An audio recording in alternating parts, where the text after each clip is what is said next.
High বন্ধুরা, তোমাদের জন্য আবার একটা ছোট্ট মিনি ব্লগ নিয়ে চলে এসেছি। তো আজকে সন্ধ্যেবেলায় ব্লগটা শুরু করলাম। একদম মেয়েকে দুধ করে দিয়েছি আর আমরা একদম মুড়ি নিয়ে বসে পড়েছি। ছেলের মুখটা তো পুরো বাংলার পাঁচের মতন। এদিকে ভাতটাও বসিয়ে দিয়েছি, কিন্তু সঙ্গে কিন্তু চাটা অবশ্যই আমাদের ছিল। তো তারপরে দুটো বাঁদরকে দুটো ঘরে বসিয়েছি, কারণ দুটো বাঁদর একসাথে থাকলেই তো লাফালাফির শেষ নেই। তো দুটো বাঁদরকে ওই জন্য আমাকে দুটো ঘরেই বসাতে হয় পড়াশুনো করানোর জন্য। আর আমি পুরো একদম চৌকিদারের মতন চৌকি দিই। তারপরে সকালবেলা একদম তাড়াতাড়ি ঘুম থেকে উঠে পড়েছি। উঠে পড়ে মা ছেলেতে একদম মা আমি তো চা নিয়ে আর ছেলেকে সকালের জন্য রেডি করছি, ওকে স্কুলে পাঠাবো। তাই মেয়ে তো এখন যাবে না, কারণ আমার মেয়ে তো মানে বছরের মধ্যে হয়তো মানে কি বলবো 365 দিনের মধ্যে 364 দিনই স্কুলে যায় না। তো তারপরে দেখো, তার তো বোনকে আদর করার জন্য তো জীবনটা একেবারে উঠে পড়ে লেগেছে।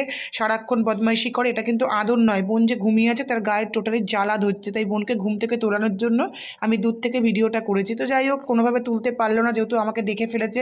তো সেই প্ল্যানটা তার সাকসেস হলো না। তো তারপরে সে জুতোটা পায়ে দিয়ে একদম মানে মনমরা হয়ে গেল। তো এরই পরে মেয়েকে তুলে ফেলেছি খাওয়ানোর জন্য। উনি তো একেবারে মানে স্কুল টিস্কুল বন্ধ করে বহাল তবিয়াতে বাড়িতে বসে আছে। তো দেখো, খাওয়া দাওয়া কমপ্লিট করে সারাদিনের কাজও কমপ্লিট করে ফেলেছি। এখন বিকেল 5:30টার মতন বাজে। তো দেখো যে মেয়েকে আবার আমি দুধ নিয়ে বসিয়ে দিয়েছি, কারণ বিকেলবেলা হলেই ও একেবারে সেই বিড়ালের মতন চুকচুক করে পিডিয়াশিওর খাওয়ার জন্য। তো তারপরে দিদিও চলে এসেছে রান্না করতে।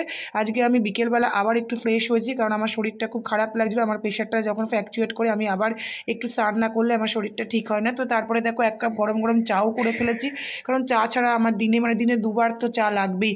তো সেটা করে ফেললাম। চাটা খেয়ে তো মানে একদম মানে ঝরঝরে ঠুঠুরে, কিন্তু তার সাথে কি একটু গরম সিঙ্গাড়া হলে তো ভালোই হয়। তো সেটাও চলে এসে এরপরে দিদি আমাদের জন্য একদম সুন্দর সুন্দর ডিমের অমলেট করে ঝোল, তারপরে এদিকে ডাল রান্না করেছে, এদিকে তোমার হচ্ছে করে ফেলেছে একদম সুন্দর সুন্দর ফুলকপি আলু দিয়ে তরকারি।